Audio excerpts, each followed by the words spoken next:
Recording in progress. I know it's such a soft voice. Recording in progress. What's up, What's up? buddy? Well, where are you? Actually, hang on. Currently, I feel like the last time you were on, that was how I opened up the episode. I was like, "Hey, so where are you that's these true. days?" And I was in Ferguson, Missouri, Yeah. or St. Louis. I am in Redding, uh, California, the one state I said I wouldn't live in. Yeah, I mean, I want to know. That's not on my bingo card, but that's that's pretty rad. So, Yeah, when did you? Well, what made you go out there? we're doing the deep stuff right away. The journey Well, I feel right like away. your whole life is a journey, That's true, and dude. there's Everything just changes in a year. so many stories. Yeah, because you were on in oh, I just pulled this up last It was May. last year. Yeah. Yeah, Well, and last.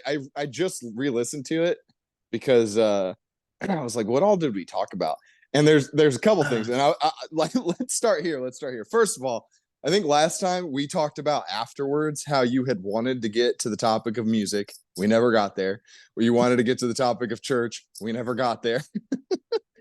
So I figure we'd probably get to that at some point today. But I actually let's did. So, establish. side note, I actually did two recordings that day. I just remembered. Okay. So when I pulled this up, I was like, I did a recording, and I recorded with Thomas. So I probably wasn't even there.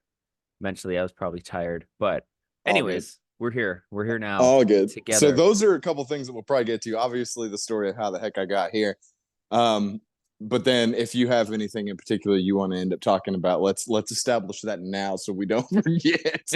Okay. So we're still in a van, or we're not in a van. I am still living in the van at the moment, until I get married. Okay. So yeah. It's just, I mean, you guys can still travel in it. You're not getting rid of it. No, I'm not gonna get No. rid of it. It'll be a weekend warrior little Yeah. van at that point. Okay, so we're But still in the van, and you left Missouri. Gosh, when was that? in the end of December. Well, actually, the first day of the year, so January 1st.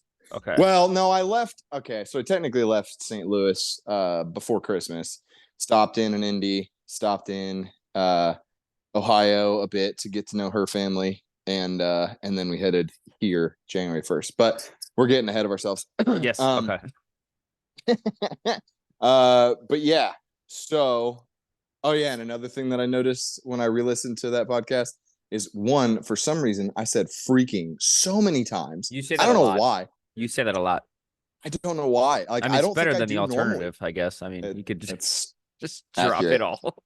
I don't normally say it that often. I don't know. I must have just been like spitballing and just trying to run. I don't know, just going too Fired up fast about in my brain. something. Maybe it was that.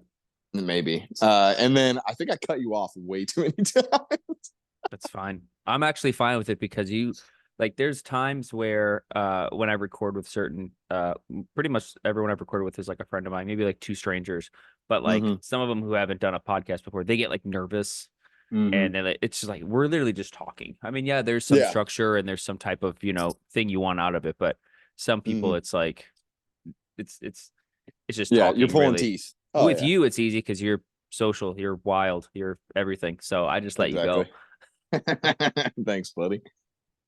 Um, but yeah, okay. So I am in Redding, California, the one state I said I wouldn't live in. But I'm in the good part of the state. Redding is beautiful. It's kind of its own place. If it could be, it would be its own state, if we're being honest. It's north, right?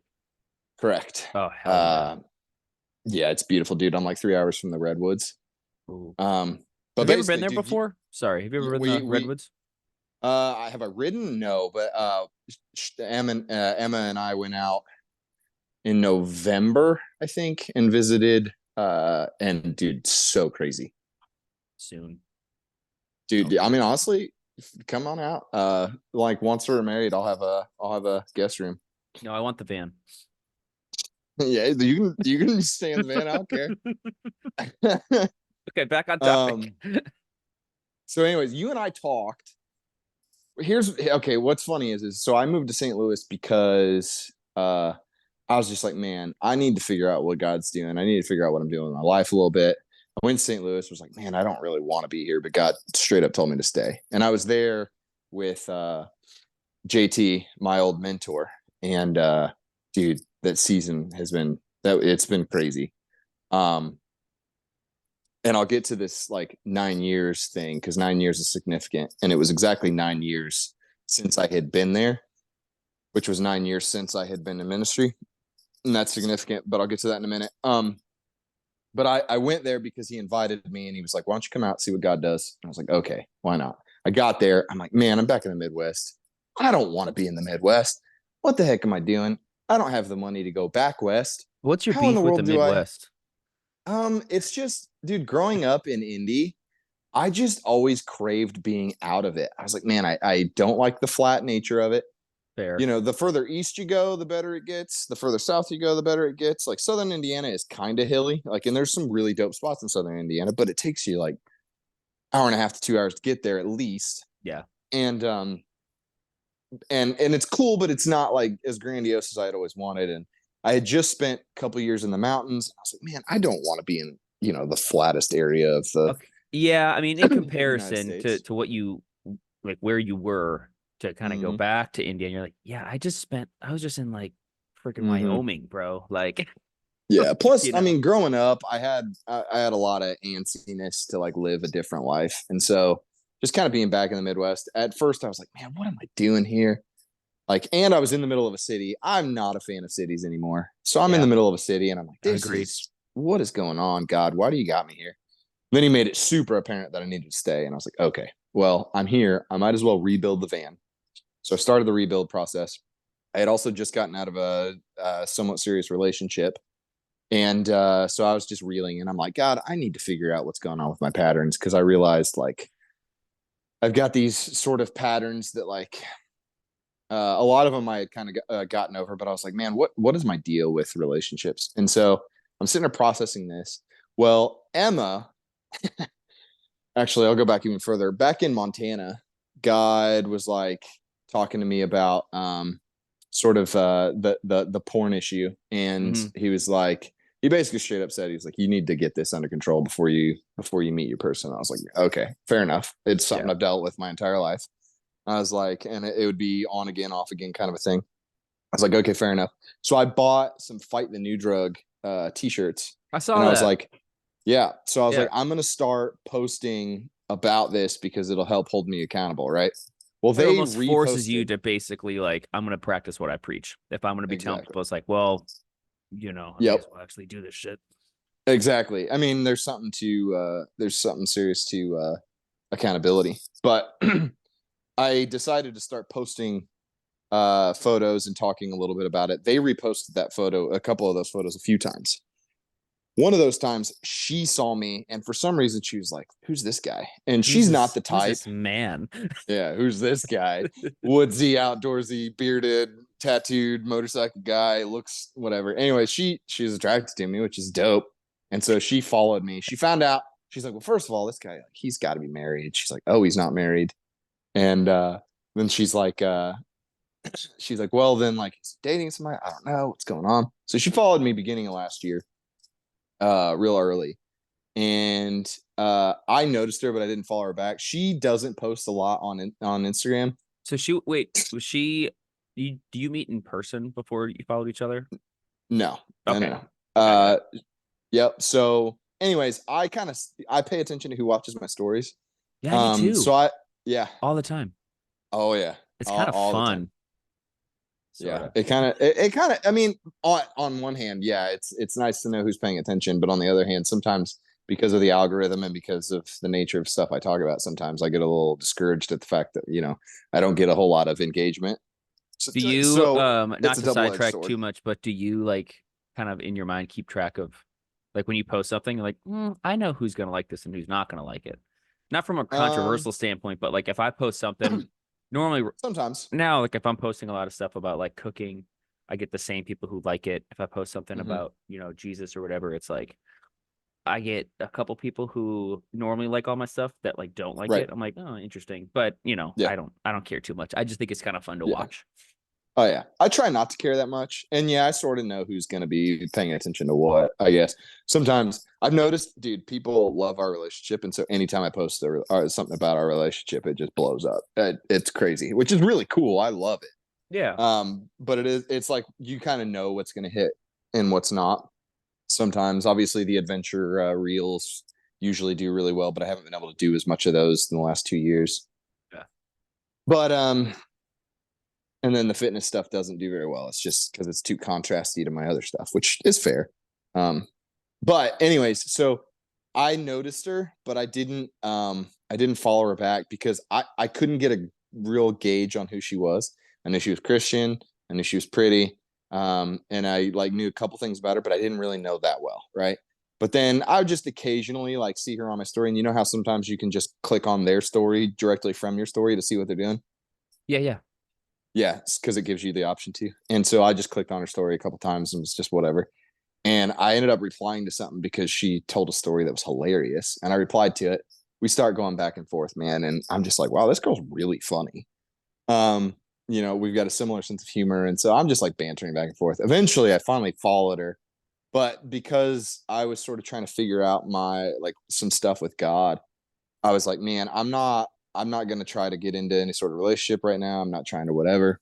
Um, but after like a month of us talking, she straight up goes, "Hey, we've been talking for a little while. Do you want to see if there's more here?" And I was I like, think it's good, but it's also good to like "Oh, for slow sure. down in a way, especially you because you're literally go fast, don't die. So it's I'm like I'm pedal to the it's metal, man." pretty much let's go. And that's probably why there was that season where you were like, hey, God's telling me just to like stay here because I always Mm-hmm. go here, go here, go here. Um, Yeah, it's but true. I like that she approached it. It's like, Yeah, hey, so what are we doing here? yeah. Like, She's like, "No, no nonsense. I want to know like are you interested?" And I straight up told her, I was like, it's not that I'm not interested because like you do intrigue me. I was like, I just can't right now. And I think she took that as like, okay, he probably isn't actually interested. I meant what I said. I was like, I'm not capable of going there right now. I also didn't know enough about her. I knew she was a bit younger. She's 25. And that kind of scared me because of some of my past stuff. mhm. My ex wife was younger, and so I was just a little burned by that idea. I knew she was very much in the church. I knew she was here at Bethel, going to the School of Ministries, and so obviously there's some connotation there. And I was like, man, I don't know if this girl's going to be the typical type of churchy girl where I'm like, I'm going to come on too strong and I'm going to be too much, like I usually am. And she was like, there's no way you're too much. And I'm like, you don't know. People tell me that all the time, and then they really get to know me and they're like, you are too much, dude.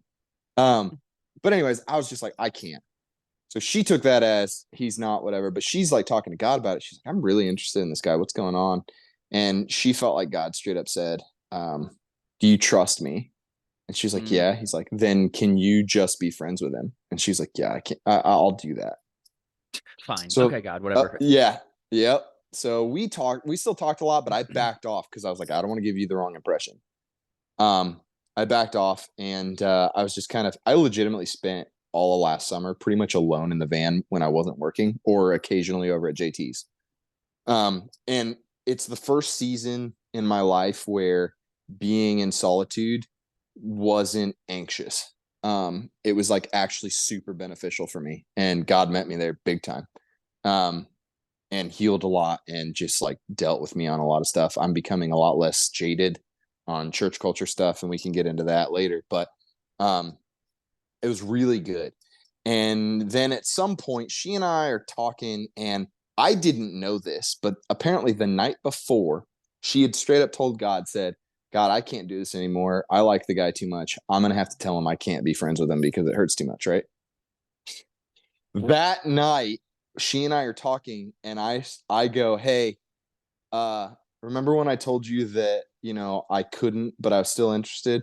I was like, I meant that, and if you want, we can see if there's something here. Nice, dude. It, dude, Nice. right?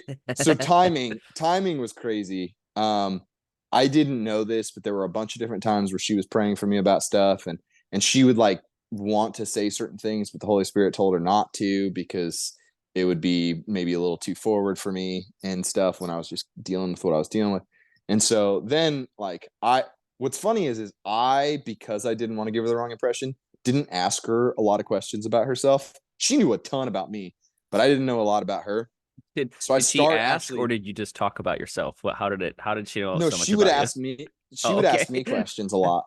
But like I said, I didn't want to give her the wrong impression. And I also was just like so whirling in my own world that I was like, man, I just didn't. I'm usually really investigative.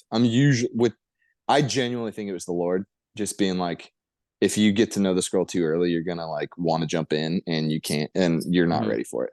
Hmm. I genuinely think that was part of it. He just didn't, he just had me so distracted by everything else. But also, like I said, I didn't want to give the wrong impression, so I wasn't trying to like invest a ton until I was like, you know what, I'll see, I'll see. And part of the reason why I decided that, so she's like super pure compared to me, in my opinion, right? If like we're looking at it from the perspective of like, oh, I've been through this and I've been through that and I've dealt with this and I've dealt with that and blah blah blah, and I went through a marriage and was divorced, and she's never experienced like the majority of stuff I'd been through. And so I felt super impure comparatively. Yeah. And God straight up confronted me one night and was like, he's like, have I made you pure? I was like, yeah. He goes, maybe you need somebody that is pure and that is good and isn't broken like most of these girls that you have tended towards. And I was like, I think you're right. Yeah. Right? Like he straight up confronted me, was like, man, you need to. He's like, because I had it in my mind. I'm like, well, I've been through so much stuff. Like for somebody to understand me, they need to have been through certain stuff too, right? That was just my ideology, which is just now I realize it's just so bogus. Um, and so that's why I decided to start pursue her. And I started to want to get to know her because I was also intimidated by her purity and her like the way she had lived her life. And so I started really getting to know her and started realizing like, whoa, you're way more the person that I have always wanted than I ever would have expected. It's called Out of Um, My League is what it's called. exactly, dude. Exactly. But I was like, man, whoa, like you're actually not the typical churchy girl, whatever. In that, I like I come out and I'm like, here's who I am. She's like, oh yeah, you're not too much for me. And then I'm like, okay, well, that's okay. You actually think that. All right, cool. And then, it's like, okay, I'm thinking about this like eventual homestead life. You want something similar. I want this sort of like, I feel this call in, ministerial ways. Oh, you do too.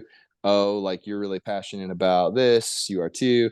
We're both about that. We both really love adventuring and traveling. She wants to learn how to do ride motorcycles and stuff. So I'm hoping Nice. that this summer that can happen. There's just so many different things. We both have the similar sense of humor. I'll make my jokes and she doesn't immediately just like, oh, that's terrible or whatever. She actually thinks I'm funny. And so there's so many different things where I was just like, whoa, you're you're actually you're actually fitting the description of what I wanted for so long. Yeah. So, anyways, as I do, I sort of head over heels pretty immediately. She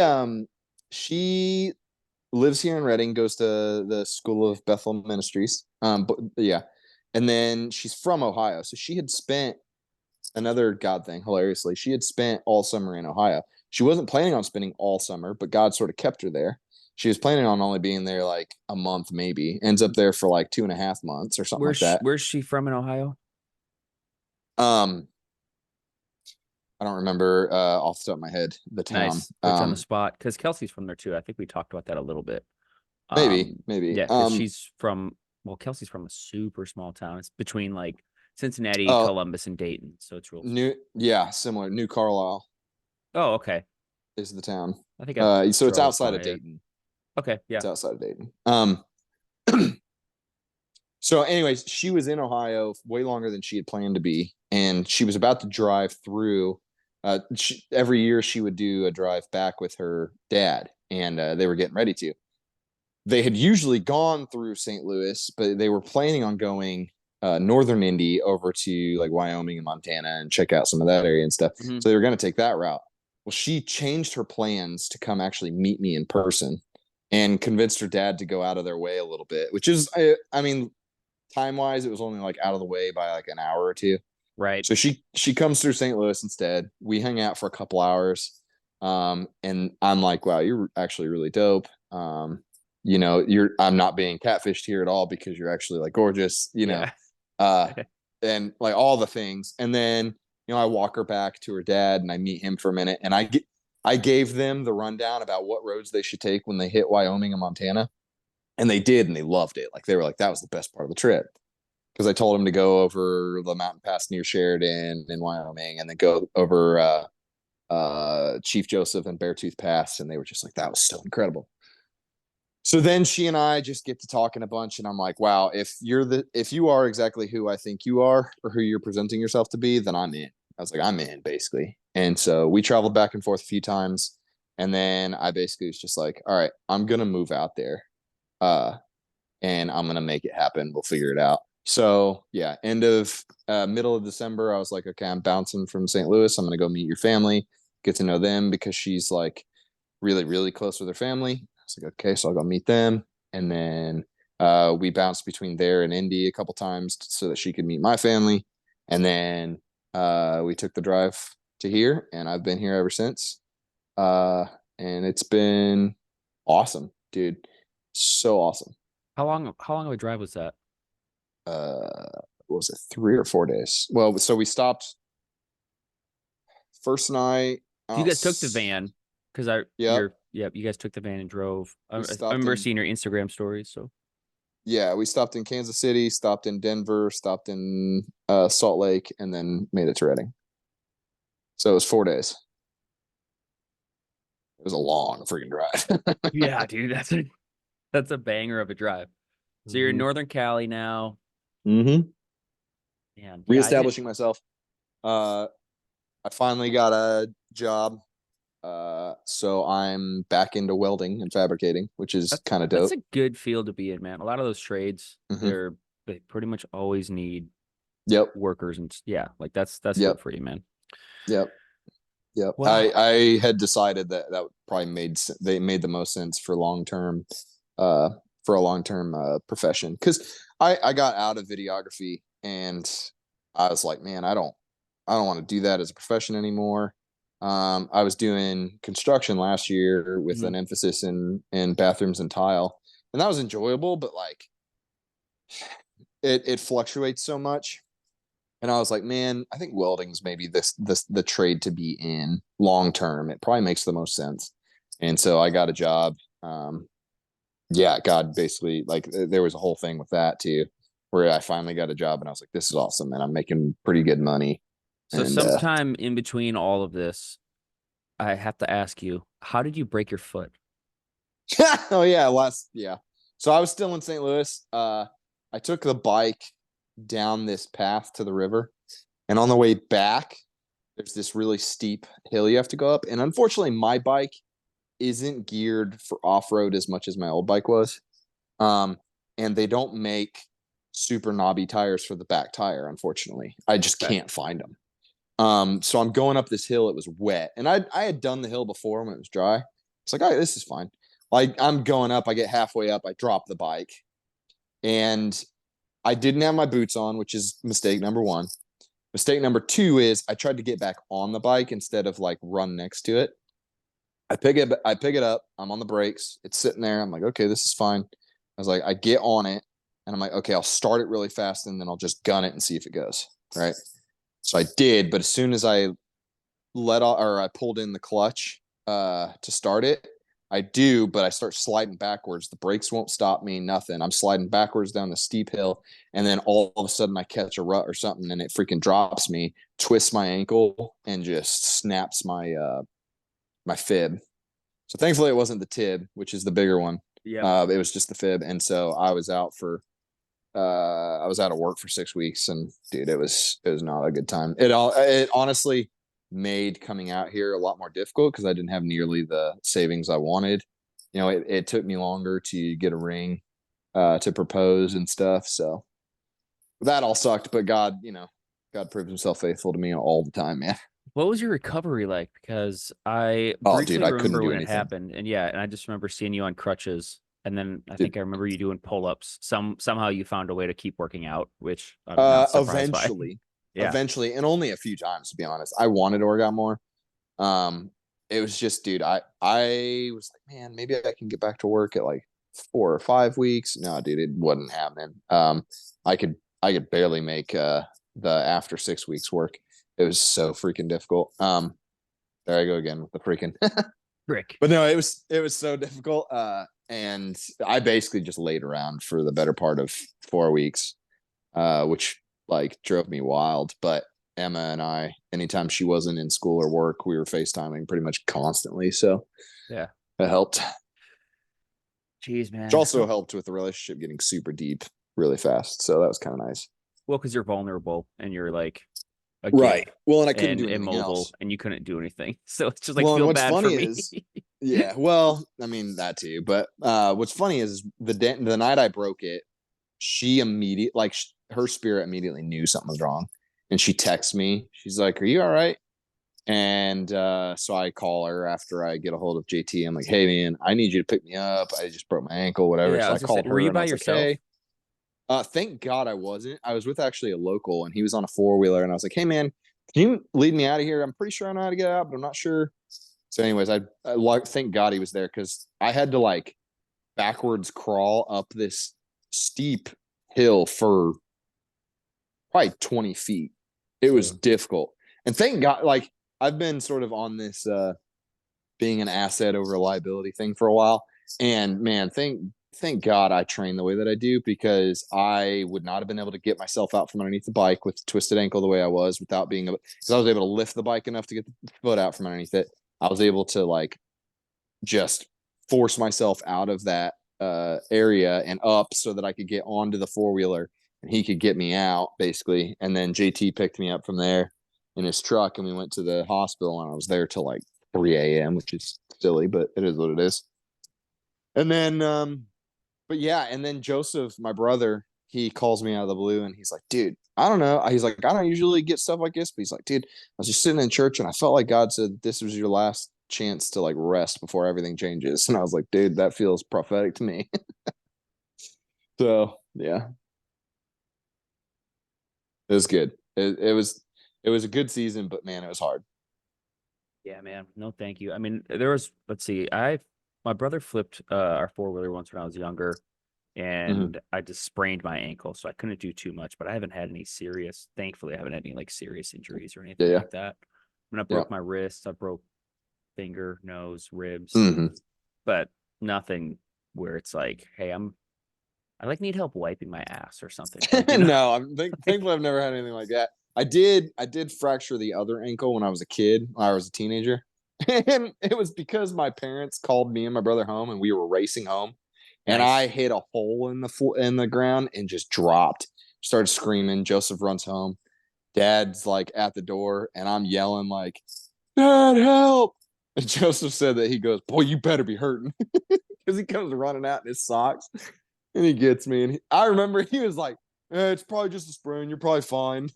Like 2 days later, we finally go to the hospital to get it checked out, and it actually was fractured.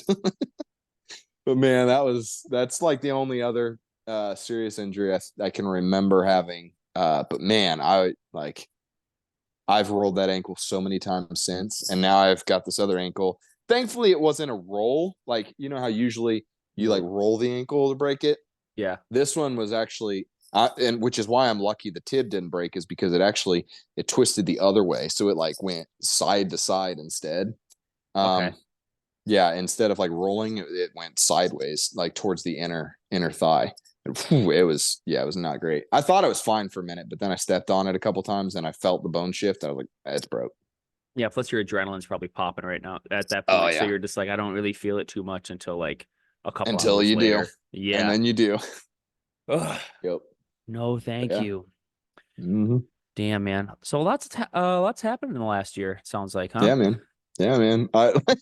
Dude, it it's been a pattern for me, and I kind of hope it changes. I'm not gonna lie, on some level, but it's been a pattern for me for the last several years where, uh, legitimately every year is vastly different than the last. It's crazy. Pretty much everything changes every year. It seems like, and I'm kind of. I feel like I'm that season's ending. I feel like I'm in a season of starting to grow roots, at least a little bit. Um, which is really good. I mean, and it's also beneficial for we're gonna get married and stuff. So Are you you know, guys planning to get married this year, or do you have a yeah, date? yeah, yeah, yeah. Date is still we're still nailing that down, but we're thinking September, and Oh, it'll be in Ohio because um, that's where her family is. I just want to say thank you for making me feel like crap with your proposal video, and probably every other guy out there, because it was your video was awesome. And I think Thanks. I sent it to I don't know if I was with Kelsey or if she was in the other room or something, and I sent it to her, and like the first thing she was like really happy, and then she's like, of course Thomas had to somehow make it about his hair because What? so the it is great because so walk me through it. Was it you guys were supposed to like let's do like a spin together, and she had no Here's the thing. idea? Yeah, yeah, yeah, yeah. So I had this brilliant idea of like I was like, we'll do sort of a picnic and we'll take some photos because I vaguely remember her saying at one point she wanted photos of it, and I was like, well, I can't really get another photographer here anytime soon. I was also trying to surprise her. She knew it was coming eventually. She did not expect it Hmm. now. Yeah, She and she had sort of I think she had unintentionally made the surprise things a really important thing for me or thing for her, and we're realizing now that like I think the surprise was less the important part for her, which is fine. So we're gonna do some really special stuff once she gets back from anyways, I knew that if I wanted to surprise her it had to be before she went to Argentina because she's in Argentina right now for missions. And I was like, if I'm gonna actually surprise her, then it needs to be then. So I was like, we'll do some couples photos because we haven't done that in a while. And I hmm was like, and then we'll do a picnic, and it'll be a beautiful spot and whatnot. And I'll surprise her. And in my head, I was like, I was like, here's how I'll really surprise her. We'll do these like stupid spins together, just yeah, like trying to make a quote unquote cool photo, and then I'll drop to one knee. And so I did surprise her really like big time. And yeah, that was kind of my idea. I think if I were to do it over again, I'd maybe be a little bit more intentional about some of the uh, I guess intimate things and whatnot, like being more like saying more, like not just being like, hey, like here's these words. I probably would yeah, have been a little bit more like, hey, I want you to know how I feel, all this other stuff. But yeah, man. yeah. So it, Mine was kind of not. I think looking back, I probably could have said some more words and stuff, but it was a little similar as far as like we kind of knew it was going to happen. mhm, Um, but I mean, yours was great because you had a beautiful spot because you know all like mhm. the great backdrop and the lighting, Yep.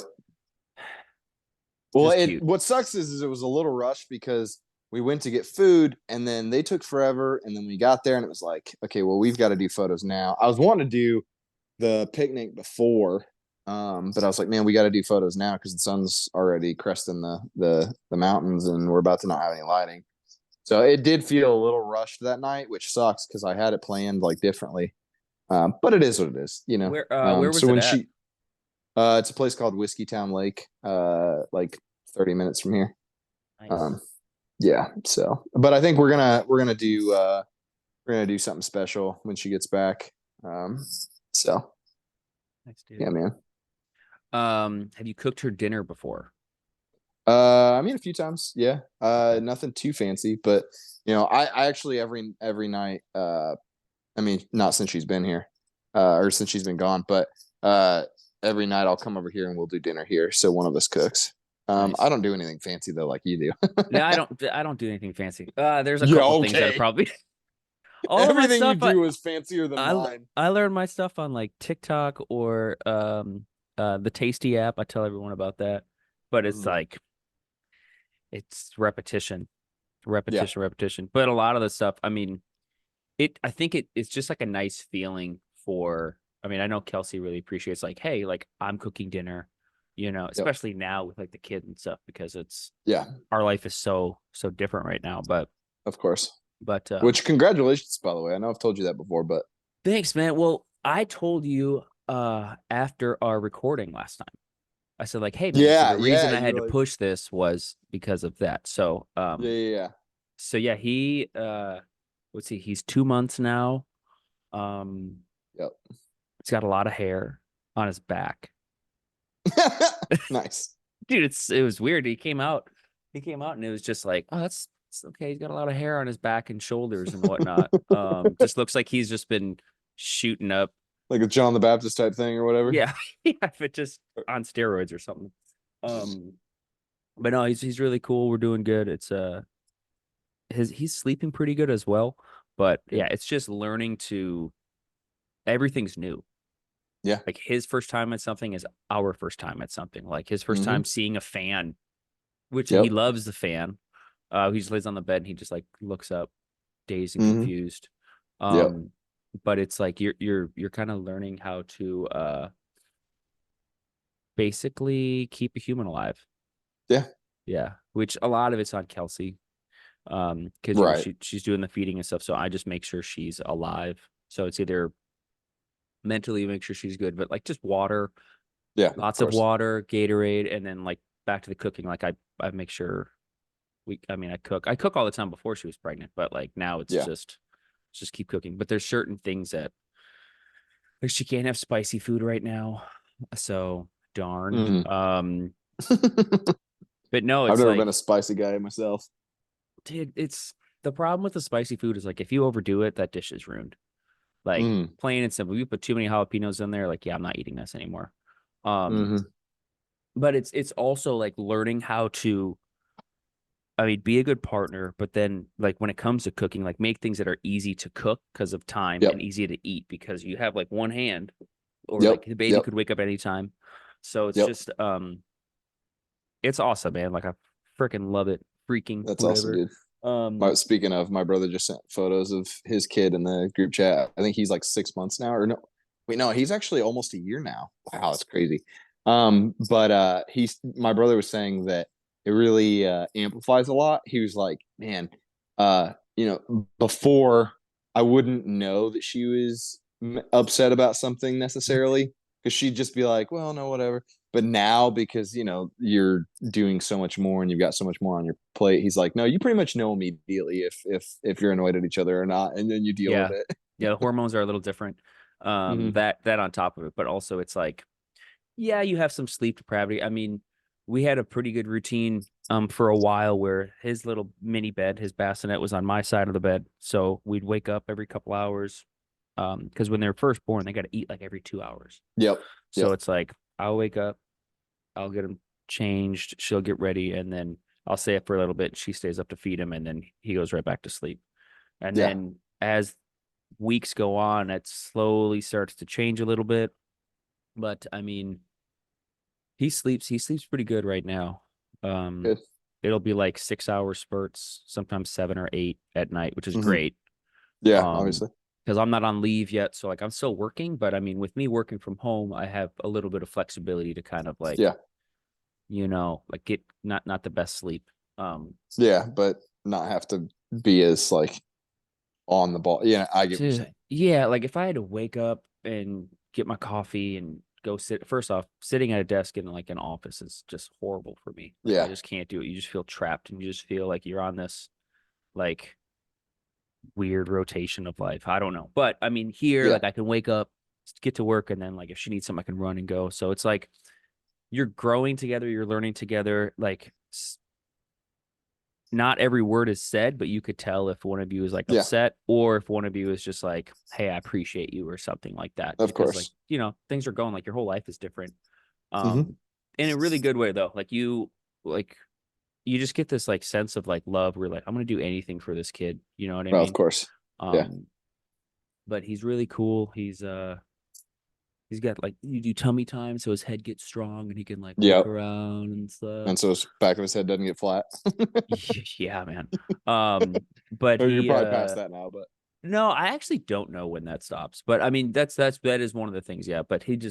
he's just like a space cadet sometimes, just looking around and Hmm. admiring, tracking everything. But he's really cool.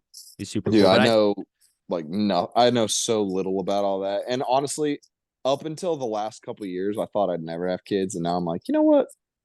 Like in the last couple of years, I'm like, okay. And she wants, a few. And I'm like, she twins, want she triplets, wants she wants more than I probably would be comfortable with. But I'm warming up to the idea. She keeps like throwing out bigger numbers. She's doing that whole like hey, how about this many? And I'm like, that's too many. She's like, I'm just warming you up to the idea so that you want more than what you feel comfortable It's with. it's wild too because I mean, he like I said, he's 2 months. We love him Mhm. a lot, but then like if you think of all right, if we have another one, so he's not alone, but then there's Mhm. like the overall thing of like, okay, space, which we have that now in the newer house. Yeah. Um, and then you start to think about like daycare prices and stuff because that's part of the reason why we're like delaying my leave Yeah. because we want to go as long as we can because daycare is just so expensive. And Yep. I don't know what Yep. it costs everywhere, but it's expensive. But Yeah. yeah, I mean, I don't know. Like we would like two kids, I think, is kind of Hmm. like where we're at. It just you don't want to like well, look, it's God's plan is God's plan, but like if the next Yeah. time if it's twins or something, Right. bro. Yep. I heard you guys talking about that on a podcast recently. I don't Ugh. listen super often, but I catch a handful now and then. I remember you saying something about that. Yeah, I think it was when she was on or when I talked about it. 'Cause I haven't been as No, it active was with another lately, guy. but It was with um, another buddy of yours. I was thinking it was like 2 or 3 episodes ago. But it might yeah, have been no, yeah. I haven't you been guys were as talking a active lot about lately. UFC. Oh yeah, it was probably well, it could have been me and Lewis, or it could have been Speaking of, yeah. not that I'm into the UFC. I mean, maybe someday. But dude, I want to learn jujitsu big time. I also should have learned a little bit of boxing with you, but I never did. What about Brady? So I should have learned jujitsu when I was there. I do But I too. just, on the one hand, I was making like $1,000 a month. There was no way I was going to be able to afford dojo fees, even though their dojo was super cheap. I just it wasn't going to happen, and I wasn't like getting. It wasn't like I was going to get private lessons from Brady or anything. But I want to learn. I think I'm going to prioritize that. I'm going to pay off a little bit of debt. Uh, Hopefully, I'll be mostly out of debt by mid to late summer, and then I think I'm going to start doing stuff like that. But I really want to learn some jujitsu.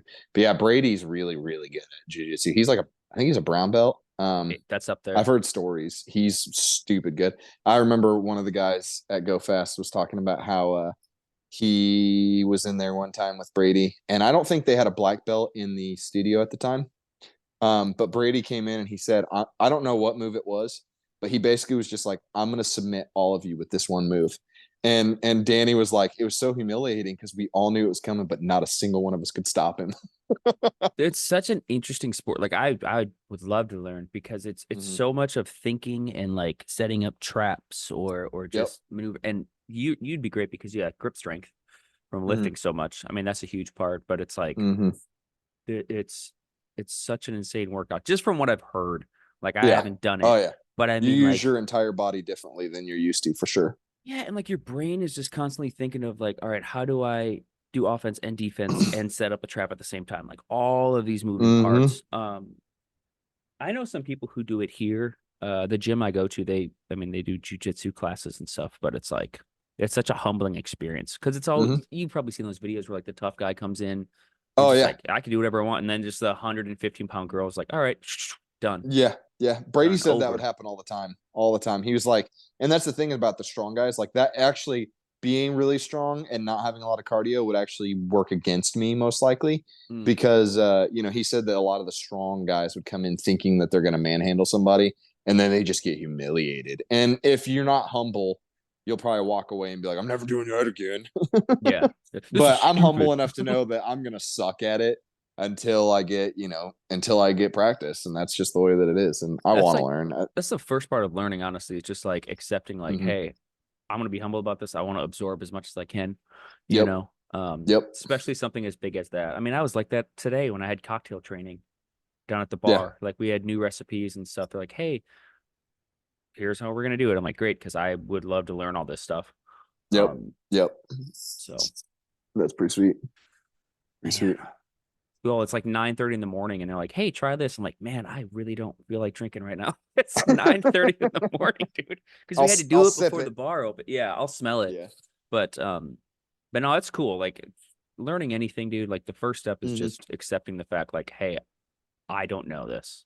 Oh, and honestly, man, like I think a big part of it is realizing that you have to unlearn a lot. And I think this we could probably transition this into a little bit of the faith talk a little bit, but even conspiratorial, which funny story. After you told me the loyal to the foils thing, I Dude, let's sent that go. to some of my friends.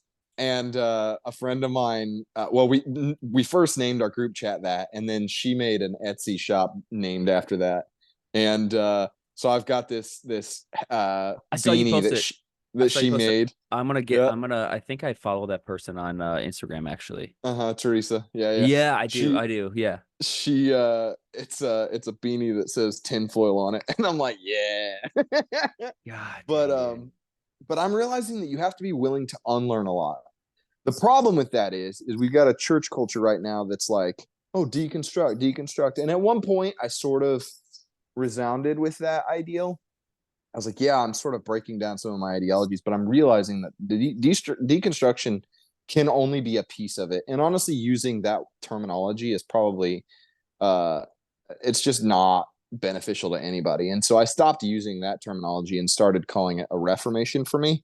Like my process is more of a Mhm. reformation because I realized like, yeah, I had to unlearn a lot, but also I didn't want to stay there. And I'm realizing too, like, and I was thinking about this recently. I'm realizing that like a lot of people walk away from the church because of this church hurt stuff.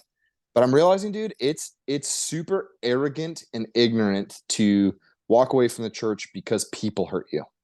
Because listen, man, like I'm not a saint at all, but like I'm a person of decent intellect, of fairly solid emotional intelligence and whatnot, and I still screw up big time. Mhm. And I guarantee you, any person that says, "Oh, I walked away from the church because the people are hypocrites," and it's like, I guarantee you look yourself in the mirror, you know exactly where you're being a hypocrite, you know exactly where your issues are, and that you're probably like a lot more trash at stuff than you claim to be, and a lot more susceptible to your own sin than you claim to be. And so, like, Yeah, that's I'm me. realizing that, dude, it's everybody. Yeah. It's everybody. And so, and honestly, ultimately, like, I don't think you can be a Christian and be a hypocrite because the acknowledgement of being a Christian in the first place is acknowledging that I cannot do it on my own. I can't. And even like so long as I am of flesh, I will never do it perfectly. And so while I think that leadership and stuff like that is, I know that it needs to be better in a lot of ways. In a lot of places, you know, we've got all sorts of controversies coming up. But like to look at those and go, man, these people suck, so I'm going to walk away from Jesus. It's like, no, Jesus is proving out who these people are so that he can like burn the chaff up in the fire. Like, um, you know, like when like people think of the chaff, the wheat and the chaff thing, and they think that it's separate. The chaff is actually something that grows on the wheat, and it's after you separate the wheat from the chaff that you burn the chaff, right? And so there's always going to be a part of us that we're growing up as quote unquote wheat instead of weeds that has to be burned away eventually. Okay, that's everybody. It's even your leaders. That's whatever. And so a lot of times when you're seeing these leaders like getting found out, it's because God's like, I got to burn the chaff off, not only of them, but of the church in general. And, you know, I'm also learning a little bit about orthodoxy. And I think one of the things I love about orthodoxy that as I'm learning, which I don't know that much, but one of the things I'm really loving about it is that their saints, for the most part, do their best to not be like what's the word I want to say here? Figures in the church. Whereas Protestantism, you've got so many figures, like Okay. figureheads, like heads Yep. of the church. Like you can name a bunch of names, and people are like, "Oh, I know that name. I know that name. I know that name. I know that teacher." And I don't think it's bad. It's not inherently bad. People want to follow people, and it can be a really good thing. But I do find it beautiful that like Orthodoxy does a really good job of really trying to make it so that their saints are not overly like acknowledged as like the guy, but then also their saints are able to like their priests are able to marry, which is like so much better than Catholicism, in my opinion. They approach Christianity from a much more holistic perspective. Now that being said, I have no problem with orthodox or I mean Protestantism either most of the time. Now there's some sects of Protestantism that I would absolutely go to war against, but all that to say, to broad brush stroke it is like and go I'm walking away from it all is like sort of silly to me as the more I think about it because dude, historically speaking, the more I study, the more I realize that we don't really understand the concepts of the Bible sometimes. Like we don't even, as the church, believe that there were giants anymore, but there were, and it's provable.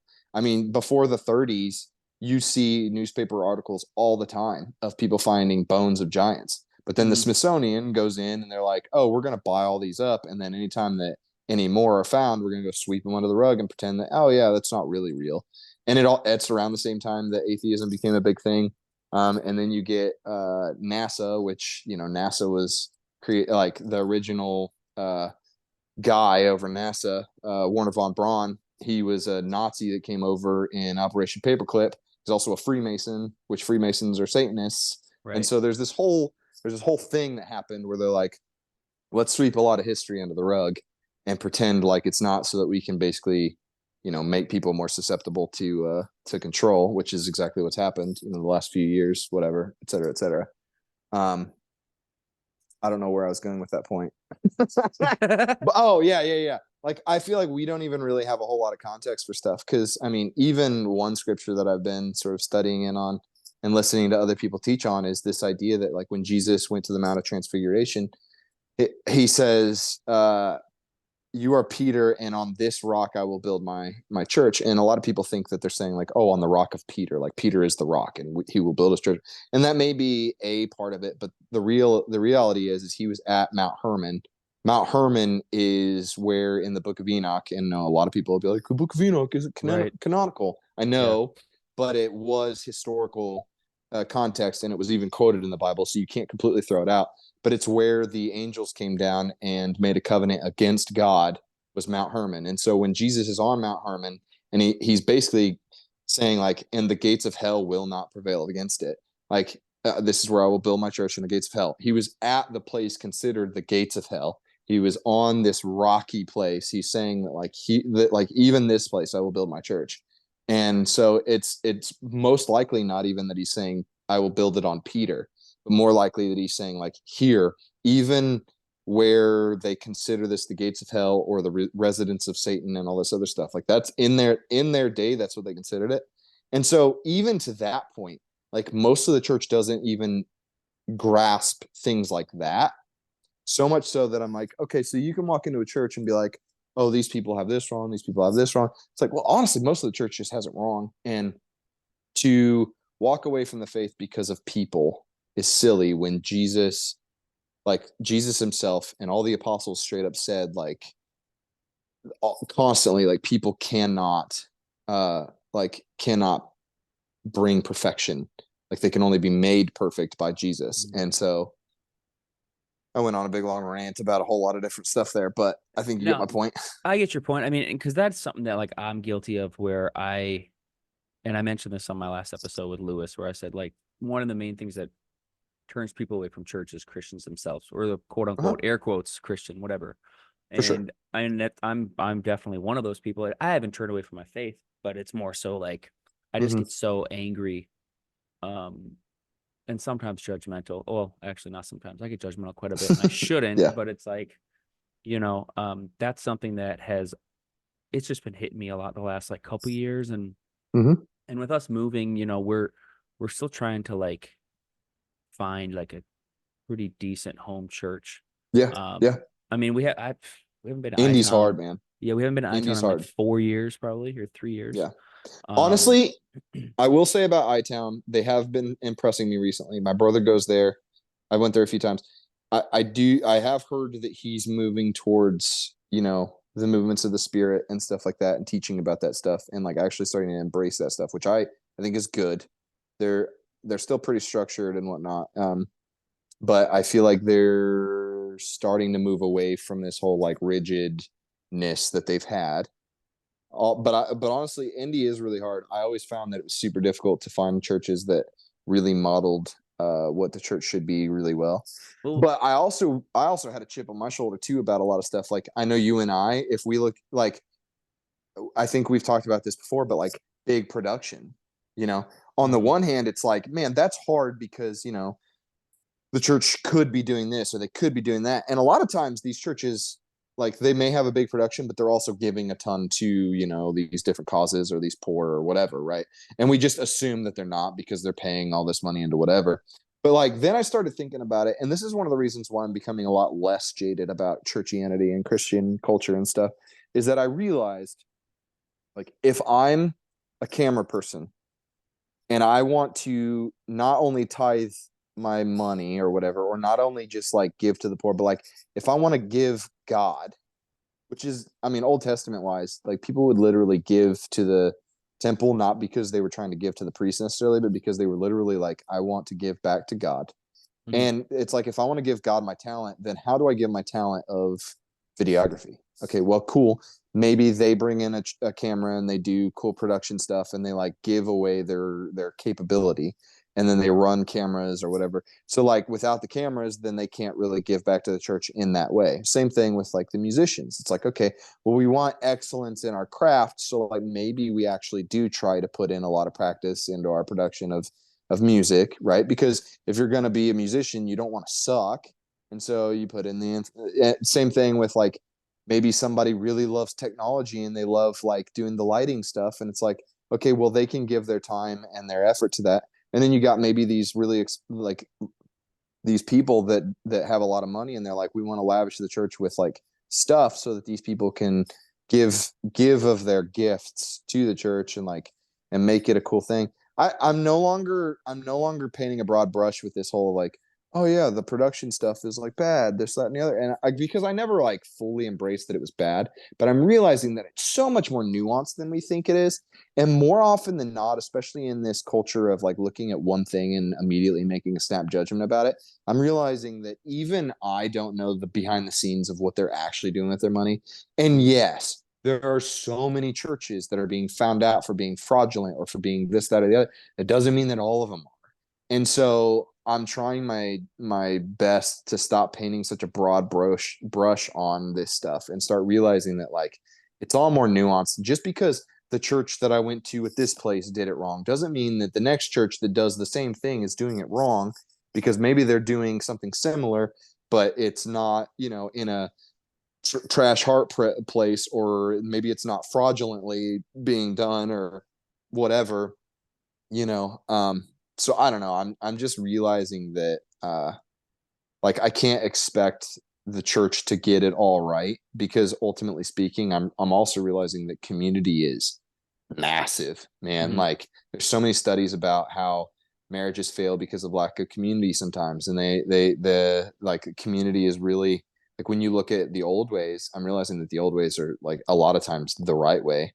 But when you look at the old ways, like it took a village to raise a kid, and it took a village to keep marriages together a lot of times, because a lot of marriages, they don't have people they can go to when they're dealing with stuff that'll tell them like, no, you're just being an idiot and you need to prioritize your marriage, or yeah, that sucks, but maybe you guys need to approach it this way, or um like, have you told her this, or has she this, you know, like people around them that actually, because I don't think there's anything wrong with counselors, but I think the reason why it's become so necessary, so much more than it used to be, is because humanity, especially Western culture, has become so individualized that we're losing touch with our ability to receive from community um, that which we now have to receive from professionals. Which, again, even then, you still need professionals for some stuff. I'm not going to downplay that, but I think you would need them less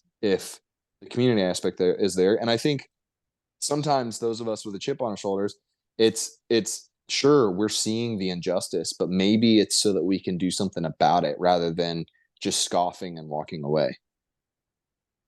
Okay. Okay. I'm following. I'm Yeah. following. Um, okay, so let's say somebody's out there listening and they want to go to a church. What's like one of the Mhm. first things that they should look for? Like what's Well, first of what all, I don't basically think, what is a I guess what is like how do you know what a good church is?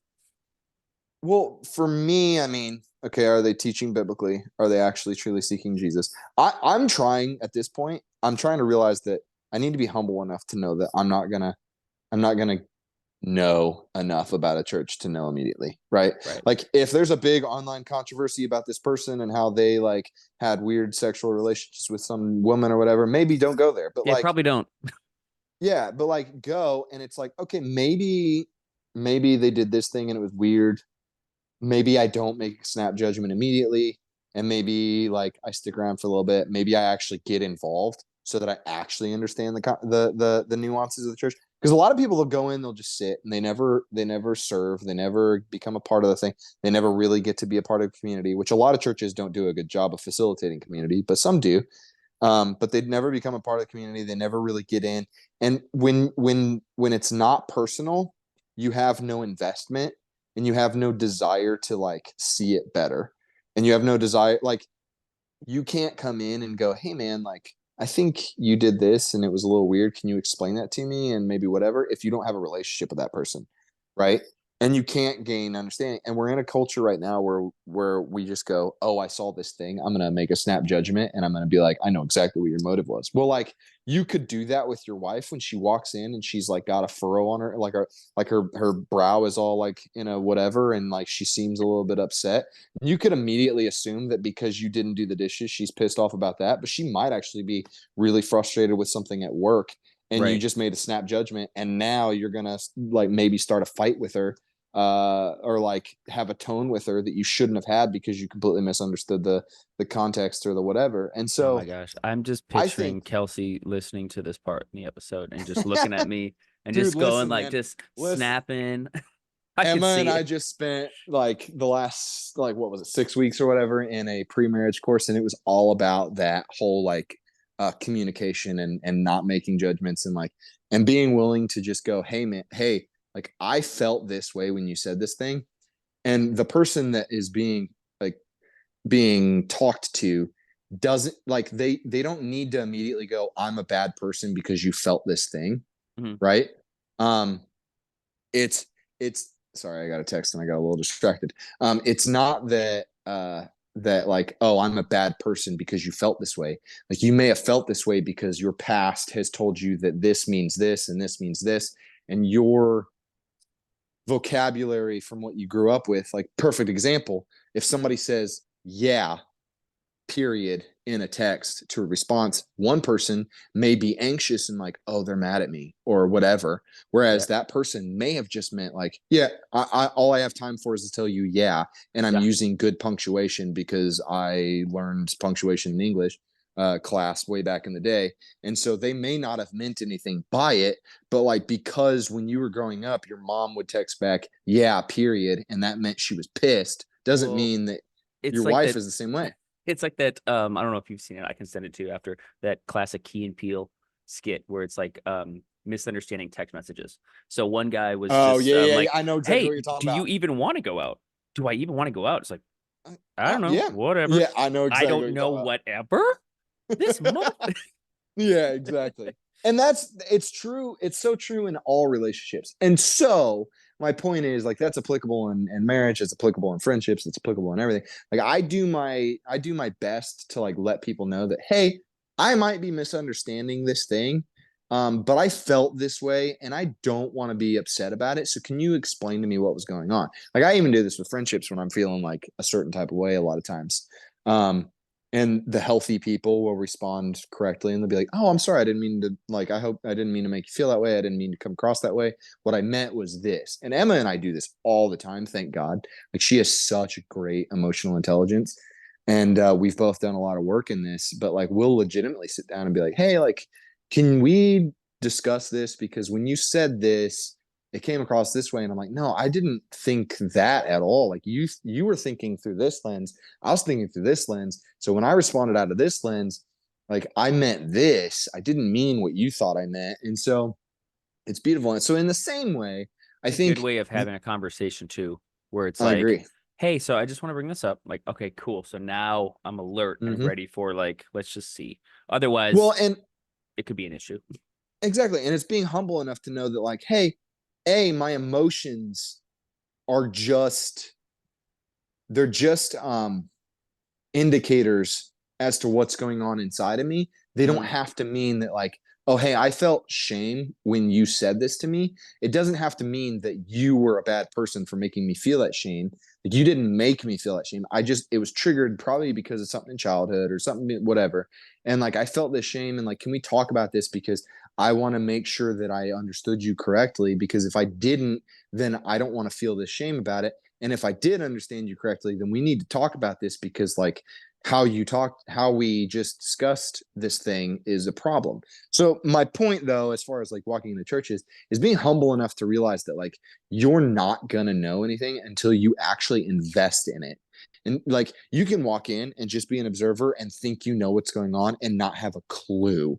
Um, and so like do your due diligence, like become a part of it. Like same thing with becoming friends with somebody. You have to become vulnerable enough to to open yourself up to these people for you to become friends with them. And so walk in with the humble expectation that I'm not going to know what's going on necessarily and that I need to ask questions to verify what I think I'm seeing. And then if I see a problem and they don't see it as a problem, then maybe then you part ways and you go, okay, I that's not the thing. Maybe I go somewhere else. I mean, obviously, there's some things to do with like, okay, I like this music, I don't like this music. Like, I think that is like that shouldn't even really be an issue. But I get it. I'm a musician. Sometimes you want a certain vibe, you want a certain whatever. Sometimes I need an intensity in worship that other people don't need, and so it's like I really want to go there. Man, it And sucks that we sometimes it could be don't. different every week. Like there could be one week you're like, Exactly. yo, I've had a crap, you know, Yep. week at work or something. So, Like I'm fine with this type of music or this type of sermon, uh but huh. then yeah, you just gotta be You got to spend some time. You got to invest in it. You got to like really suss it out. Do they actually preach from the Bible? Do they actually, like, are they actually seeking the Lord?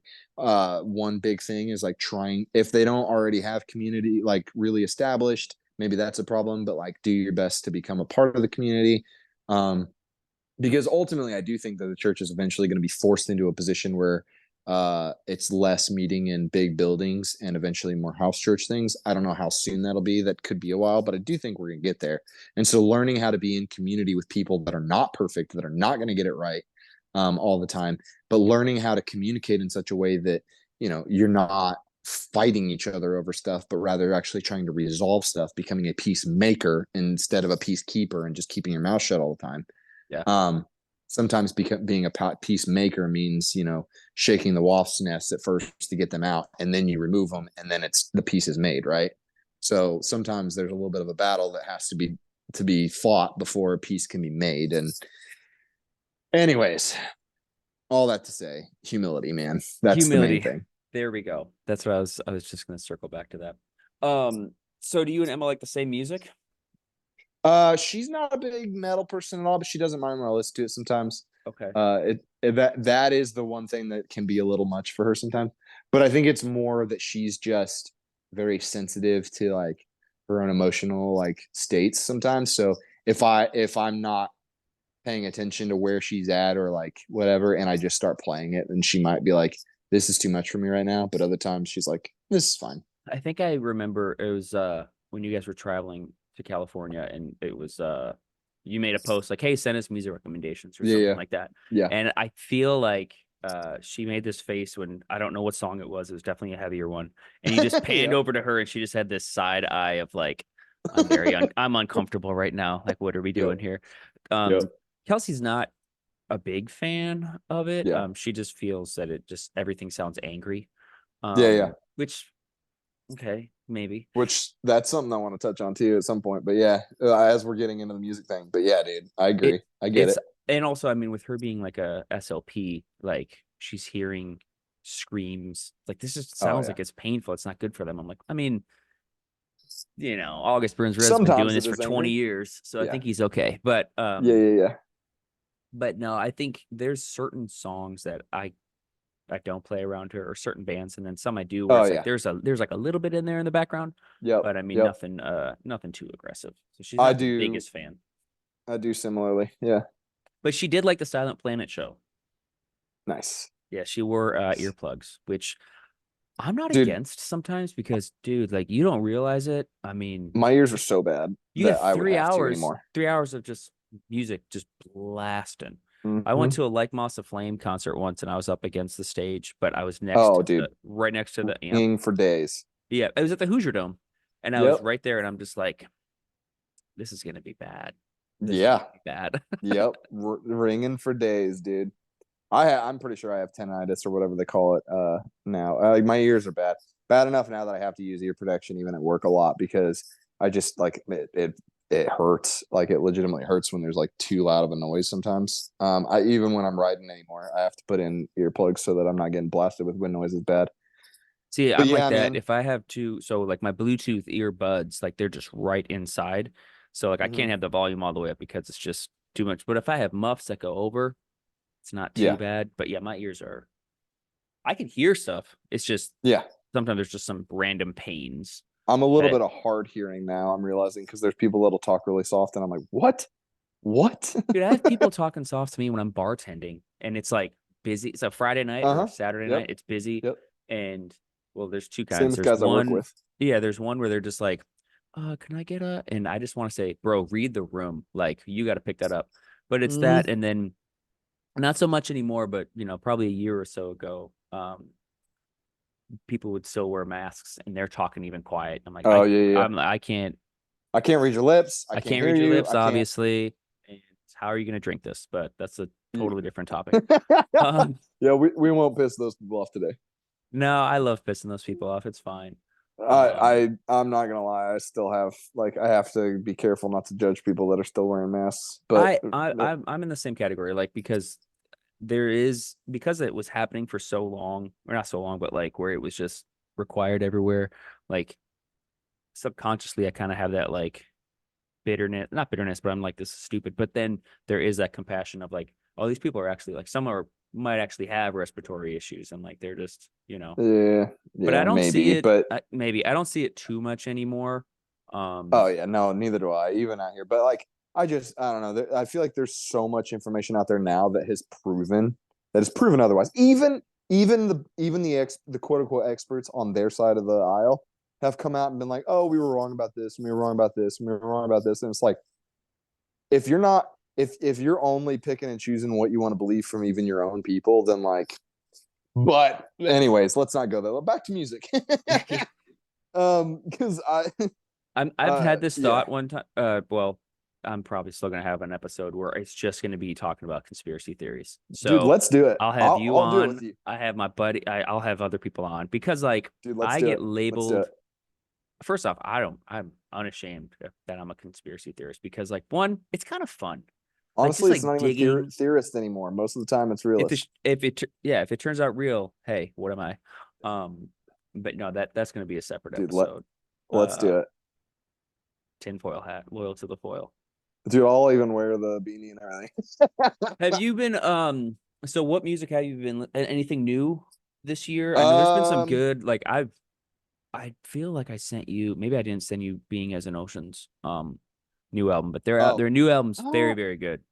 is it? It's I haven't really listened to it yet. I haven't like cared as much for them in a long time. it's a lot I'm more like actually their first album. So that's good, okay. but the one before was just not good. I didn't finish it. Yeah, This gotcha, last one's gotcha, pretty gotcha, good. gotcha. I'm listening to. I mean, I'm listening to a lot of different stuff. Mostly Christian metal a lot Hmm. for a couple reasons, and I'll get to that in a minute.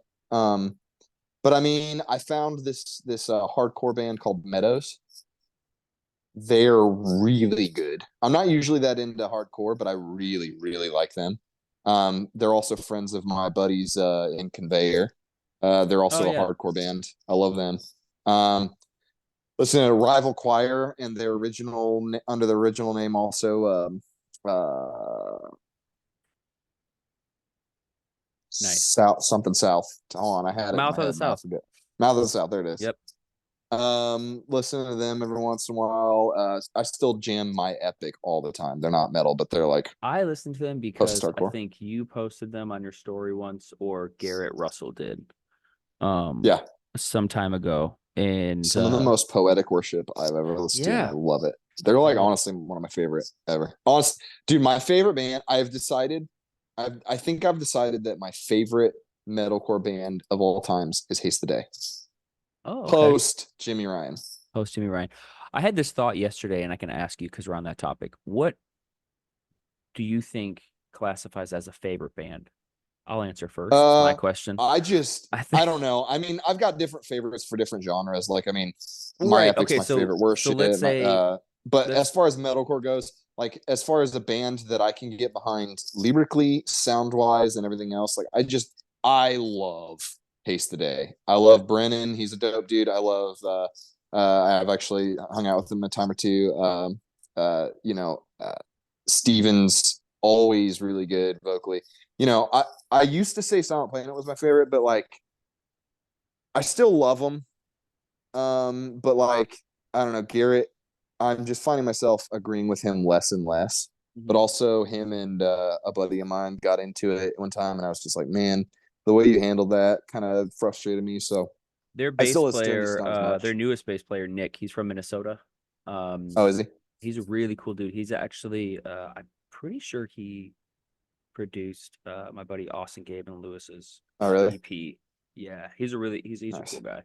Um, They're still good. I'll still listen to them sometimes, but I don't know. There's a little bit of this like frustration. So I don't listen to them as often. I listen to Convictions a lot, Holy Name. I still yep. listen to Bill Murray a ton. Invent Animate is ridiculously good, even though they're not Christian. Like I have no like there's some bands that I'll listen to a bunch that aren't Christian, obviously. Some Yeah. bands that I can't listen to very often, like Miles to Flame. Like I'll listen to them once in a great while, Do but I you just have can't to do it, man. their newest song I sent you though is really Oh good. yeah, it's Is really good. good. It's really good, but I just can't listen to it very often. I can't listen to a lot of stuff like that very often anymore, and there's a few reasons for that. One is like even scientifically speaking, there were uh, uh, what's the word I'm looking for here? Wow, my brain just went blank. But basically, there was a study done. We'll use that word. There was a study done where they spoke to water and then they froze it. Oh, Some water they I know what video spoke. you're talking about. Uh-huh. Yeah, but this was an actual study, and they spoke to the water with like good words, like loving words and stuff like that, and then they froze it. The crystals were beautiful. Then they spoke to other water like with like hateful words and stuff like that, froze it, and the crystallization was like chaotic and terrible, right? And it was not like beautiful at all. Same thing happens in the body. Same thing with like resonant frequencies. We've learned from quantum physics that everything has a frequency. Everything does. Even Hmm. your emotions have frequencies. And so emotions like sorrow and hate and anger, they resonate lower, and lower frequencies actually lower your own frequency, which makes you more susceptible to being sick. But not only that, words have been proven to dictate your mental state. So like listening, like I used to love listening to sad music a lot, but listening to that stuff legitimately affects you in a really in a negative way if you listen to it too much. I think listening to it sometimes is okay. Listening to it too much will really affect you. And so same thing with like Miles to Flames and like Applauding You, those like some of those bands, really good. I can listen to them occasionally, but because of not only the content of like what they're saying and how depressing or like angry it can be, but also because of like their staunch stance against God sometimes. Like if a band straight up just Yeah. like starts going like screw God, whatever, then I'm probably like gonna listen to them almost never just because I'm like, yeah, I can't get on board with it. But that said, it legitimately does affect your brain and it affects your body in a way that you don't really recognize. And so people that listen to, like, especially when it comes to a lot of popular music in the world of like your Cardi B's and your Nas X and La Da Da, et cetera, et cetera. Yeah. Like people will be like, it's not about the lyrics, it's about the beat. And I'm like, okay, maybe you like the beat, but those lyrics are still affecting you Yeah. regardless of what you think. Like They're still there. they're Yeah. they're destroying your psyche in ways that you don't comprehend. They are affecting your mood in ways that you don't comprehend. They're making it's just not good, and And that's that's how not artists even hide things in their music is because of that. They'll uh-huh have some cool catchy beat and people will listen to it because they're like, "Oh, uh-huh this beat's dope." It's like, are you understanding the story that is they're saying yep right now or putting into your N- head? yep, and that's not even including the spiritual aspect of a lot of these guys. Like if you listen to people that refuse deals with these big massive things, you start to learn that these people are legitimately offered contracts on the basis of like becoming effectively Satanists a lot of times. Like even Beyonce talks openly about the fact that she's demonically possessed during her sets a lot of times. Yeah. You know, Yeah. and so like, But hey, she's a country artist now, so we can't talk to her like that. but no, like so then on top of the fact that the words literally affect you in a negative way, the frequencies literally affect you in a negative way. Yet on top of that, you're introducing spiritual things, which a lot of people that I know, they don't believe that the spiritual even exists. So I mean, fair enough, but like even scientifically speaking, you're affecting yourself in a negative way, and it's provable. So that's why I can't listen to some stuff. But anyways, I actually listened to Confide again recently. They're good. Okay. Hometown Heroes Forevermore, back from indie. Dude, Yep. for all eternity, super good. I don't know if you've ever heard of Dens, but they're more post hardcore, more singy songy instead of screamy, but they're really Mm-mm. good. I listened to there's a band called Broadside. They're Yep. more Yeah, I heard of them. yep, more like pop punk Pop punk. style. Yep. I do still dig Dayseeker quite a bit. Valley Heart. Yeah. Valley Dude, Heart's good too. Confessions of a Traitor is a newer one that I came across. They're a Christian metalcore band. They're super good. Okay. Sometimes I'll listen to even like Need to Breathe or Josh Garrels or Johnny Swim. Those are all like just feel good, more What are I guess indie, I what are guess. some of your thoughts on like some of those? I've asked this before to some other people, like those bands that started off as a Christian band, big Christian band, and then it would be like Christians in a band, and now it's like we don't even talk about it. Like some of us are Christians, some Uh, of us are not. you Um, mean like Under Oath? Under Oath would be one. Prada would be one. Well, Um, Prada, it sounded like they were kind of coming back to their faith stuff a little bit. they are, but I think I think it's not all of Here's the them. thing. I don't really like I don't care as long as I mean Under Oath kind of went sort of anti-Christian. And so Well, I'm same like, as yeah, Gideon. I don't know if Gideon went yep. anti. Did they? Well, I never really cared to listen to them much anyway. Like they're good, but I We saw never them live listened together. to That was them. the first time we met. Yep, we did. I've seen them live a few times. Dude, They're they rip good. I live. just never Yeah. cared for them. Yeah. Um, but like I don't have a big problem with it. I get it becoming disenfranchised with your faith. Like I mean, um, it happens all the time. Like even I, for a while, was really disenfranchised with a lot of Christian precepts and concepts and stuff. Like I had a really hard time with some of it, and so wanting to like be immersed in it or even talk about it sometimes was like a chore. And so I kind of get it. I again though, it's like when they go immediately to like screw like f all the faith I found. Yeah, exactly. That Exactly. when Yeah. when they get to that point, I'm like, yeah, I don't know that I can really be on board with listening to you hardly at all anymore because you're Well, just like given over to some stuff that I it's just can't so like wild immerse because myself in. with that, obviously being like Moss of Flame, I feel Mm-hmm. like the more albums that come out, like they're almost always going to come back to that anger piece. Um, Mm-hmm. this last one that comes out in like a couple months or a month, or I think it's May. Mm-hmm. Their most new, like their newest single that dropped, a lot more singing. It seems a little more like emo. I feel like if you look at their whole catalog, it's one of those things because Chris obviously started with Emarosa, then Graceful, both Christian Mm-hmm. bands, and then pretty much the opposite. It just Yeah. seems like all of the music he's released have displayed his life of like his weird rotation of faith because Mm-hmm. I mean, almost every interview I've ever seen with him, it like that question tends to get brought up quite a bit, and like every Yeah. other one, it seems like Yeah. he's And he can't stand it. he can't stand it, but also it's just like yeah, his answer is almost the same, where it's like, I mean, I'm just kind of in a different spot right now, or Yeah. I think I'm just learning and still wrestling with certain things. A lot of people like the principle of Christianity, or like Mm-hmm. um the concept of it, I guess. But it just Right. And I seems get like it. yeah, it just seems because that one song that you quoted, like yeah, that was pretty much F all the faith I found. Well, I mean that's right there. That's Yeah, right there. exactly. And I mean, but again, I get it. Like, I'm not gonna say that like he's bad for having a crisis of faith or that he's like whatever. I just can't listen to it because I know that like if I listened to them even weekly, Hmm. I guarantee you it would affect my mood, right? It would affect my Yeah. mood. It would affect my mentality. It would affect, like, I know it would. And so I just don't listen to it very much. I still listen to them occasionally just because they're ridiculously good musicians. They sound great. I love his vocal style. His vocal style is great. It's really, really well done. I just know that it'll affect me negatively if I listen to it too often. Yeah. So, similar with like a Plot in You.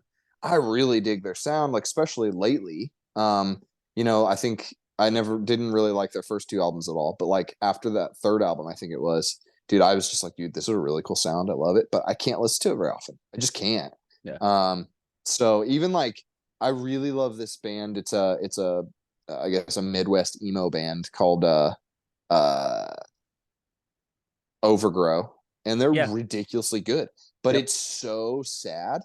I'm like, man, I can't. Like I used to listen to it a lot. I can't anymore as much because it's just. I know it'll affect my mood in a negative way, and so I don't necessarily have a massive problem with people going that direction. My problem is then that I can't really listen to what you're saying if you're going that far that far down that road. So Yeah, I mean, there's this one band I've been listening to a lot, but I mean, their album came out a while ago. It's well, Turnover. You heard of them? uh Um, uh they're I mean more of that like pop punk kind of, and then Hot Mulligan. I okay, listen to them quite a bit too. Um, as far as like that like pop punk kind of like yeah, emo-y, yeah, somewhat like yep, raw vocals. Um, yep, but to your point, I think if you stay listening to the same, whatever you listen to, if you listen to it on repeat or just in such a yeah. long span of time, just over and over again, it's going to affect you and change your mood Oh, 100%. absolutely. Even like I like Darko. Mm, Uh, yeah, Tom from Chelsea Grin. His other project. oh, okay. It's like a completely different metal almost, I should but check them out then. oh, super, like really good. But I also can't listen to them a lot. I mean, I've had some good conversations with him over Instagram, but like I can't listen to him a ton either. But also I don't around Emma because that's probably so heavy that she would just not enjoy it at all. Well, that's perfect because that's going to set up what I wanted to circle back to. So, what type of music will be at this wedding reception? uh Please don't say country. no, no, no, no. She loves like Noah Khan. I was just no, Um I was just gonna say Noah Khan because well, I got tickets for Kelsey and I to go in nice. May. Um, He's good. He's he's good. so good, man. We had him listening. We had him in the delivery room. We had like, well, not Nice. him. We had our Bluetooth speaker. Just like we just had it Yeah. playing in the Yeah, background. yeah, yeah. He's so good. He's super cool. Uh-huh. Um, he's new-ish. I mean, I guess like a new artist that's known, but he's had a couple albums Yeah. out. Yeah. He's so good. I love his sound. His voice is good. Yeah. We'll probably find some like dancey stuff. Yeah. Obviously, during certain portions there'll probably be worship music or whatever. Yeah. And then I don't know, maybe I mean, just because me being me, who knows? Maybe we'll throw on something silly, aggressive for a minute, just so we can all like hardcore dance or something We stupid. there's there's a Who wedding knows? we went to in Connecticut 2 years ago now. And it was Kelsey's friend from grad school. And her husband is pretty much like us, listening to the same kind of music and everything. Mm-hmm. And they must have had like a deal because the very last song, no, I think the second to the last song, because Yeah. like everyone wants to remember the last song. It's like, all right, Justin, you get one hardcore song. I Yep. forgot what it was, but it was just like, oh, all the guys are on set and we're just moshing and like, which Dude, is oh, great that's funny. because I mean it was an Italian wedding, so we were all just full on food and like I think Yep. I'm gonna throw up. But yeah, you gotta get one in there, just at least get Exactly. one song. Um, Exactly. I mean, all the family will be like, "What in the world?" But whatever. Especially her family. My family will be like, "Oh, that makes sense." well, look, man, I when I told Kelsey I was recording with you, she's like, I'm really happy and I'm excited because like I mean, I'm just happy for him. Like he seems like such a happy guy. He's got happy things going in Thanks, his life Kelsey. right now. And well, I mean, I was agreeing with her. I But know. no, man, I think we're just real excited. And I think a lot of people are just to see one, you found someone that can put up with your shenanigans. and Mm-hmm. wildness and goofiness. But you're just such a loving dude, Yeah, and thanks, man. you deserve all the happiness in the world, man. So I'm really Thanks, happy buddy. for you. And if you're Appreciate gonna it. cry, that's totally fine. Um, I cried like 2 days ago. I think it's good to cry. Get a good cry Dude, out there. I had a little, honestly, I had a few tears this morning because I had an encounter with the Lord for a minute and it was just powerful. And I just like shed a few tears. It happens. I have no problem with it. Yeah, it happens, man. It happens. All right. So where can everybody follow you on Instagrams? It's still The Thomas Neal. the Thomas Yeah. Neal. Is there Because underscore? No underscore? no underscore, just straight up. Because whoever just straight Thomas Neal is, it was some old dude with an inactive Oh, account that's for right. That's like right. decades. That's right. I wonder if it's So I just had to deactivated go. now. Oh, I doubt it. I mean, I could look, but it doesn't matter at this point. I'm the Thomas Neal, so it doesn't matter. That I was sounds thinking better. about starting some other accounts around some different stuff at some point. I I'm having an issue with like going back and forth between. Sometimes I want to do more capturing of content and posting and editing and whatnot. And sometimes I'm like, I don't want anything to do with any technology anymore. So like I'm bouncing back and forth. But sometimes I get inspired. I'm like, well, it would be cool to do like maybe something more focused around fitness and then get another GoPro because I apparently lost my last one. And then do some of those riding videos on an account, a separate account, because that could be cool. Yeah. And then maybe do something where I'm more talkative and whatnot, because I obviously have a ton of different thoughts about stuff on a different account. Who knows? Maybe I'll add other accounts in the next year or two because I am thinking about it. There's certain things that I do feel on my heart to like share more. But on the flip side, I'm like also in a season of learning a lot. Like I don't listen to podcasts a ton, but I've really been on Blurry Creatures. Specifically, I've been listening through a lot of this woman they have on a lot, Laura Sanger, and I'm learning a lot about like just historical context around the Nephilim, the giants of the Bible, and stuff like that. And dude, I've been learning so much different stuff about that, about the history of even Khazaria, which is super controversial right now because then you get into the topic of Jewish history and stuff, and people like get really weird about it. But I'm learning all sorts of stuff. Obviously, you and I talk about conspiracy stuff sometimes. It's like I get really into all this like different history of what I'm realizing that like isn't in traditional history, and that's for multiple reasons. But it's like the science is there, man, for a lot of Yeah. it. And so a part of me is like, maybe I take a year or two and just like sit and learn and not spend much time on YouTube and Instagram, but maybe I do spend more time on it because I've got a lot to say and I got a lot that I want to share, and I'm a really creative person, so I'm back and forth on that. But suffice it to say, you can find me at the Thomas Neal. The Thomas Neal. Yeah, man. All right, dude. Well, I said the same thing to Lewis last week, but we should talk more. We should, I think, Dude, we should. not just, I I mean, know I'm the not last time trying I to like called. gender size it, but I think guys need to speak up more and Mhm. talk about their feelings and whatnot, because I think it's, Or what masculinity actually is. yeah, that too. Um, but we I've should been on that one a little encourage bit. each other because I need to read more. So Yeah, man. just, I just just encourage each texted other. Emma this morning. I said, "Hey, I because it's been dark early until recently. It's starting to get like obviously lighter later, and obviously since we're in Cali, it's warmer than the Midwest stuff, so we can actually get out and do stuff." But I was also telling her that we've been spending a lot of time watching, New Girl and stuff like that. I'm like, we need to like start taking an hour every night and just like read after dinner instead of spending time with phone technology. Because I'm wanting to learn so much. I want to learn more, about orthodoxy and Hmm. about like I was sitting with JT one of the last times that I was actually sitting and hanging out with JT, and he said something that was funny because I was talking about something. And he goes, you're built like an apologist. You know what that is? Mm-mm. An apologist is somebody that like really builds a case for their faith so that they can defend it or whatever, or so that they like have an answer to all sorts of different stuff. And in a lot of ways, I was like, wow, that's actually true. And so I'm wanting to learn so much about like context of biblical context, but also historical context and all this other stuff.